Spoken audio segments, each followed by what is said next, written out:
Donc je voudrais commencer cette courte présentation pour lancer le débat sur, je veux dire, ce cas de Saartje-Paarman qui pour moi est vraiment exemplaire parce qu'il renferme, je dirais, la totalité de tous les éléments qui figurent dans ce débat sur la restitution des restes humains. En effet, donc, si on imagine ce qui s'est passé, voilà le cas d'une femme qui, de son vivant, a été traitée comme un animal de foire, et son corps, en fait, comme, effectivement, traité comme un animal. Donc, on a là, effectivement,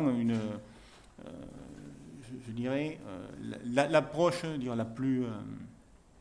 la plus noire, mais un cas individuel de la vie de quelqu'un qui a subi les vicissitudes de la vie et de la mort. En plus, donc, à cela s'ajoute le fait que c'est non seulement une personne, mais également un peuple, la tribu à laquelle elle appartenait, un pays, l'Afrique du Sud, et donc des relations, je dirais, la question politique qui se pose, puisque pour la restitution des restes de Saartje-Paarman, eh bien, en fait, voilà, il a fallu là aussi une loi. Donc on pose la question du statut des collections dans les musées, puisque ça n'a pas pu se faire facilement, donc, et le geste politique que la France a fait envers l'Afrique du Sud. Et vous avez là les images du ministre de l'époque, Schwarzenberg, au moment du retour des restes de Saartje-Paarman. Et voilà, et aujourd'hui, c'est l'endroit où elle est enterrée. Donc, je dirais, une histoire vraiment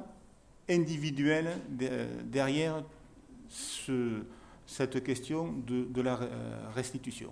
Alors, pourquoi et après, effectivement, et après, même au-delà de ça, je dirais, le symbole que ça représente. Donc, ce n'est plus simplement une personne qui a une vie, mais aujourd'hui, ça devient un symbole, puisque donc, il y a un film qui a été tourné, donc il y a une sculpture qui a été, aujourd'hui une sculpture moderne qui a été tirée d'elle, donc elle représente beaucoup plus aujourd'hui que ce qu'elle a pu représenter autrefois.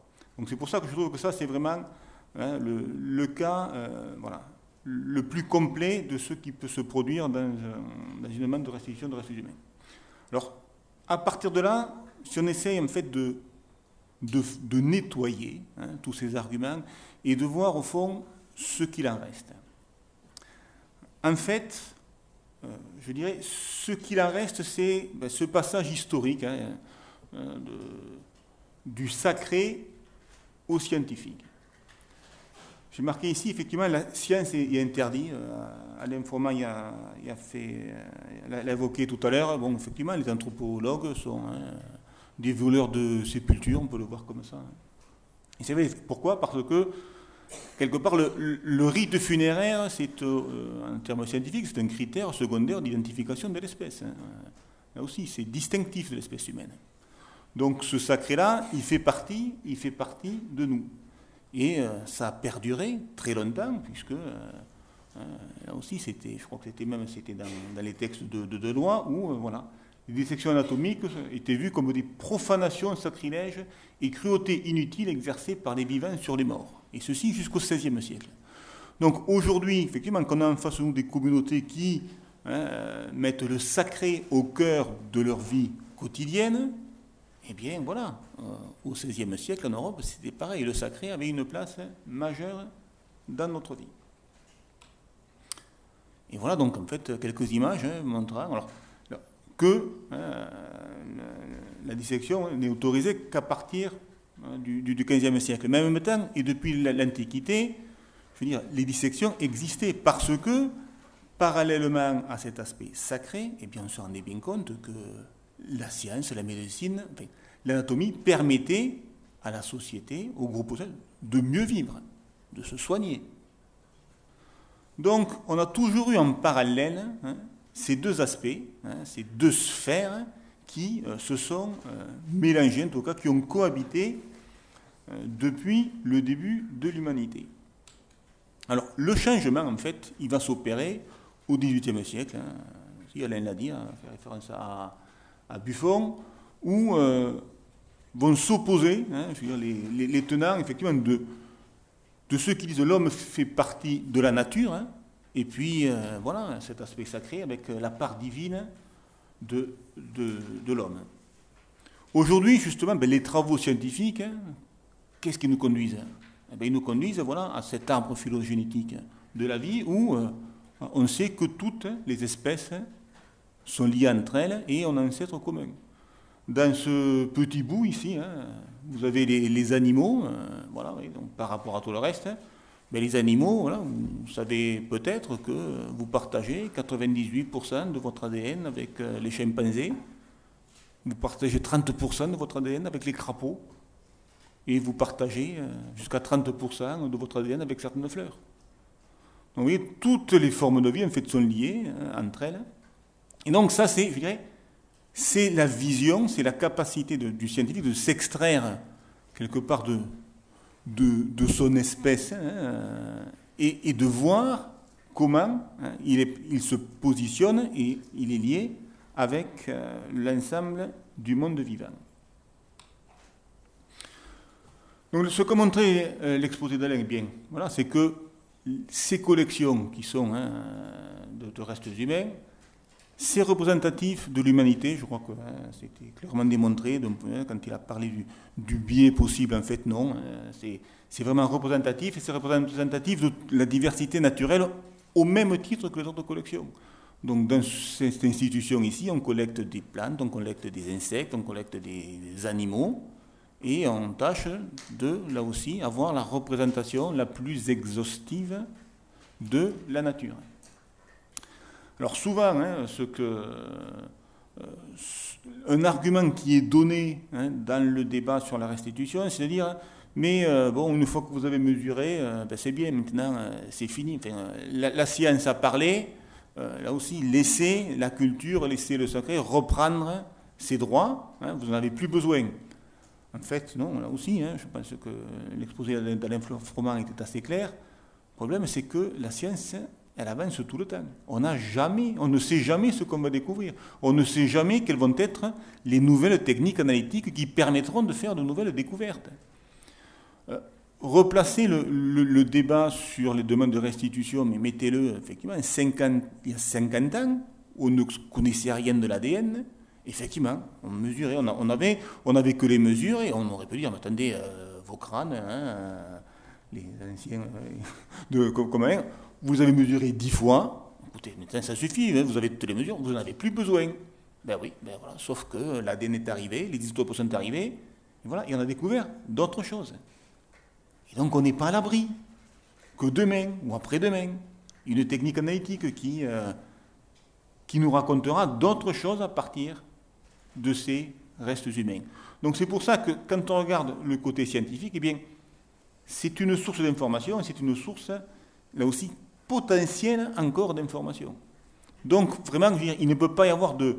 Justement, ces deux sphères dont je parlais, bien, voilà, elles cohabitent, elles ne vont pas se succéder l'une après l'autre. Donc c'est bien les deux qu'il faut faire exister. Donc, à ce moment-là, sur le débat, la position du médium, qu'est-ce que c'est? Que ce soit justement les arguments qui sont avancés à propos des cultures ou des religions, des communautés qui réclament la restitution de leurs restes humains. La position qu'on a, en tout cas, c'est la mienne, je pense qu'elle est partagée par tous mes collègues, c'est que on ne peut pas mettre une limite dans des revendications culturelles parce qu'on ne sait pas où on va. Je vais vous citer un exemple. Hein, parce qu'effectivement, on pourrait dire, là, et c'est vrai, c'est le cas, hein, nos amis maoris, hier, on a très bien vu, hein, quand ils étaient là, que par les chants qu'ils ont fait, que le sacré, ça fait partie de leur vie quotidienne. Enfin, c'était très émouvant hier, donc, de voir ça, que pour eux, c'est vraiment mélangé. Bon, effectivement, et c'est important cet aspect-là. Moi, je vais vous citer un exemple. Le muséum, une station au nord de Madagascar, il aide à l'inventaire de la biodiversité. Il y a une tribu qui est gouvernée par un prince. Et ce prince-là, il a il parle aux lémuriens parce que ces gens-là croient intimement, c'est leur croyance profonde, que les lémuriens sont leurs ancêtres. Donc, si l'on suivait la logique, si le prince vient ici et réclame la restitution de tout le reste de lémuriens, il est parfaitement fondé à le faire. On ne va pas se moquer de lui, parce que c'est sa croyance, et c'est tout à fait respectable. Et donc on n'a pas... Si on considère que le sacré, ces croyances-là, eh bien, sont une raison de demander la restitution, à ce moment-là, eh bien, on n'a pas à s'opposer à ces demandes-là. Et à ce moment-là, je dirais, poussons à ce moment-là la provocation. Je vous ai montré un schéma, vous avez vu, nous descendons tous de la première bactérie. Si après ce que vous avez vu, il y en a 3, 4 parmi vous qui disent, mais se sentent intimement persuadés de ça, mais nous sommes tous unis les uns les autres, eh bien voilà, et que c'est vraiment votre croyance, et vous dites, voilà, nous sommes 3, 4, c'est une nouvelle religion, et donc nous voulons que tous les spécimens d'histoire naturelle eh bien, soient enterrés.